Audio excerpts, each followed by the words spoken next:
Hi everyone, welcome to Easy Tech Class. इस video में हम विंडोज 10 कंप्यूटर में एक new hard disk partition create करना सीखेंगे। आपकी सुविधा के लिए हमने इस वीडियो को 3 पार्ट में डिवाइड किया है, जिसमें सबसे पहले हम जानेंगे डिस्क पार्टीशन क्या होता है, आपको अपनी हार्ड डिस्क या एसएसडी का पार्टीशन क्यों क्रिएट करना चाहिए और कंप्यूटर में हार्ड डिस्क पार्टीशन कैसे क्रिएट करते हैं। अगर आप पहले के 2 टॉपिक को नहीं समझना चाहते तो टाइम स्टैम्प की मदद से आप सीधे तीसरे टॉपिक पर जंप कर सकते हैं।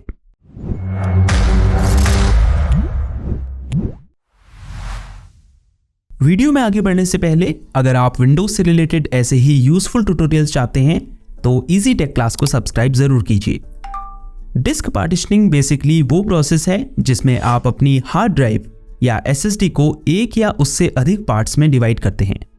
फॉर एग्जाम्पल, आपकी हार्ड ड्राइव का टोटल साइज है 500 GB, तो आप उसे डिस्क पार्टीशनिंग प्रोसेस के थ्रू अलग अलग स्टोरेज साइज में डिवाइड कर देते हैं और उन्हीं डिवाइडेड पार्ट्स को हम पार्टीशंस कहते हैं। तो अब कॉमन सवाल ये उठता है कि हमें अपनी हार्ड ड्राइव या एसएसडी के न्यू पार्टीशंस क्रिएट करने की ज़रूरत क्या है। वैसे कई रीजंस हैं जिनकी वजह से हम अपने कंप्यूटर में सी ड्राइव के अलावा भी DEF and so on drive create कर सकते हैं, लेकिन सबसे कॉमन रीज़न ये है कि इस तरह से आप कंप्यूटर में डेटा को बेहतर तरीके से ऑर्गेनाइज कर पाते हैं। होता क्या है, अगर आपने हार्ड ड्राइव पार्टीशन क्रिएट नहीं किया होगा तो आपकी विंडोज़, प्रोग्राम फाइल्स और अदर डेटा सब सी ड्राइव में ही स्टोर होंगी। हार्ड ड्राइव पार्टीशन की मदद से आप कंप्यूटर में एक न्यू ड्राइव क्रिएट करते हैं, जिससे आप विंडोज़ और सिस्टम फाइल्स को सी ड्राइव में और अदर पर्सनल डेटा को क्रिएट की गई न्यू ड्राइव में सेव रख पाते हैं।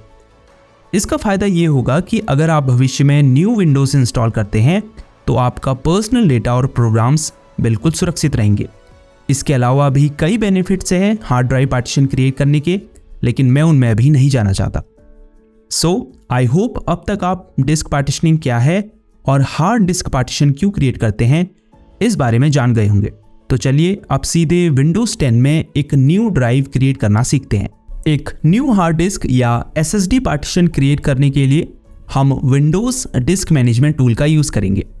इसे ओपन करने के लिए कीबोर्ड में Windows+R शॉर्टकट की प्रेस करें। रन कमांड ओपन हो चुकी है। अब यहाँ टाइप करें disk mgmt.msc और एंटर की दबाएं। डिस्क मैनेजमेंट टूल ओपन हो चुका है। आप देख सकते हैं हमें यहाँ 3 ड्राइव शो हो रही हैं। आपके कंप्यूटर में भी कुछ ऐसा ही शो हो रहा होगा। EFI सिस्टम पार्टीशन और रिकवरी पार्टीशन, इन दोनों को हमने नहीं छेड़ना है। हम सी ड्राइव में से ही अदर ड्राइव क्रिएट करेंगे। तो एक न्यू ड्राइव क्रिएट करने के लिए पहले हमें अनअलोकेटेड स्पेस क्रिएट करना पड़ेगा। इसके लिए हम सी ड्राइव पर क्लिक करेंगे, फिर माउस से राइट क्लिक दबाएंगे, फिर श्रिंक वॉल्यूम ऑप्शन पर क्लिक करेंगे। अब क्वेरिंग में थोड़ा समय लगेगा तो वेट करें। इसमें करीब 1 मिनट या उससे ज़्यादा भी समय लग सकता है। इस विंडो में पूछा जाएगा कि आप इस ड्राइव में से कितना स्पेस श्रिंक करना चाहते हैं। जैसे मुझे 5 GB का न्यू पार्टीशन क्रिएट करना है तो मैं यहाँ MB में उसे टाइप करूँगा। तो 1 GB is equal to 1000 MB और इसी तरह से 5 GB is equal to 5000 MB। तो मैक्सिमम उतने ही साइज को आप श्रिंक कर सकते हैं जितना इस ड्राइव में अवेलेबल है।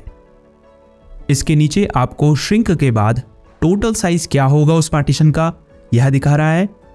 अब एंड में श्रिंक बटन पर क्लिक कर दें। आप देख सकते हैं एक न्यू अनअलोकेटेड स्पेस क्रिएट हो चुका है।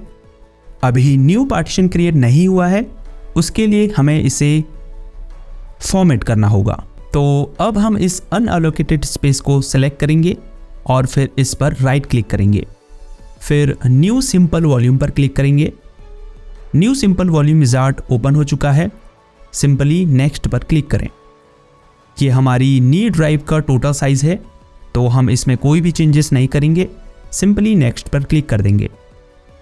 यहाँ से आप अपनी ड्राइव को लेटर साइन कर सकते हैं, जैसे DEF एंड सो ऑन। बाकी ऑप्शंस को हम नहीं छेड़ेंगे, सीधे नेक्स्ट पर क्लिक कर देंगे।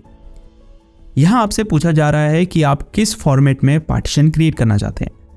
डिफ़ॉल्ट रूप से NTFS सेलेक्ट होगा, और चूंकि हम हार्ड डिस्क या SSD पार्टीशन क्रिएट कर रहे हैं तो हमें NTFS फाइल सिस्टम को ही सिलेक्ट करना है। अगर आप USB फ्लैश ड्राइव का पार्टीशन क्रिएट कर रहे हैं तो आपको FAT32 सिलेक्ट करना चाहिए। बाकी ऑप्शंस को डिफ़ॉल्ट ही रहने दें। आप चाहें तो वॉल्यूम लेबल को चेंज कर सकते हैं, जैसे मैं इसे न्यू वॉल्यूम से पर्सनल फाइल्स में चेंज कर देता हूं। अब नेक्स्ट पर क्लिक करें और फिर फिनिश पर क्लिक करें। आप देख सकते हैं एक new hard disk partition create हो चुका है। अब हम फाइल एक्सप्लोरर को चेक करें तो आप देख सकते हैं पर्सनल फाइल्स नाम से एक न्यू ड्राइव या पार्टीशन क्रिएट हो चुका है। सेम प्रोसेस को फॉलो करके आप अदर पार्टीशंस भी क्रिएट कर सकते हैं। आने वाली वीडियोस में हम हार्ड डिस्क पार्टीशन को डिलीट और मर्ज करना भी सीखेंगे। सो आई होप इस वीडियो के माध्यम से आप विंडोज 10 कंप्यूटर में हार्ड डिस्क पार्टीशन क्रिएट करना सीख गए होंगे। इस दौरान आपको कोई प्रॉब्लम आती है तो नीचे कमेंट कीजिए, मैं उसका सल्यूशन जरूर आपको दूंगा। इस वीडियो को देखने से अगर आपकी किसी तरह से हेल्प हुई है तो वीडियो को लाइक और चैनल को सब्सक्राइब जरूर कीजिए। इस वीडियो में इतना ही। Be happy and stay tuned.